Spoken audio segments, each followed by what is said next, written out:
সকাল চা খেতে আসলাম বেলকনিতে। আর চা খেতে খেতে আপনাদের সাথে আমি কথা বলবো আমার শখের বেলকনি নিয়ে। এই দেখুন আমি চা নিয়ে আসছি। আমার ১ সপ্তাহের মধ্যে হলো আমার এই শখের বেলকনিতে চা খেতে আমি আসিনি সকালবেলা। আগের থেকে প্ল্যানিং করেছি আজকে আমি সকাল সকাল আমার শখের বেলকনিতে চলে আসবো। আমার শখের বেলকনিতে আমার শখের বিড়াল, আমার টাইসন সোনা এই দেখুন কি সুন্দর চলে আসছে। দেখছেন? ওকে ধরতে গেলে ও মার কাছে চলে আসতে চায়। এই দেখুন, মানে ওকে আদর করতে গেলে ও ভাববে মা ওকে কোলে নিচ্ছে।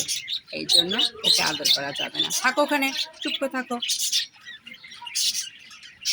দেখুন, আর এই আমার পাখি, অনেকদিন আপনাদের পাখি দেখানো হয়নি, তাই পাখিগুলো দেখানোর জন্যই বেলকনিতে আসছি ১ কাপ চা নিয়ে। কারণ আমার এই ময়না সোনারা ৩ ঘরে ওরা ডিম পেড়েছে মাশাআল্লাহ।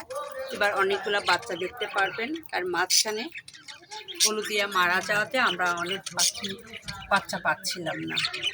এই দেখুন, আর টাইসন সোনা সেই বিরক্ত করছে মাকে। মা চা খাবে, ও খুব বুঝতে পেরেছে। এই দেখুন একবার মায়ের কাছে চলে আসছে। আর এই ফাঁকে আমি বসে ১ কাপ চা খাবো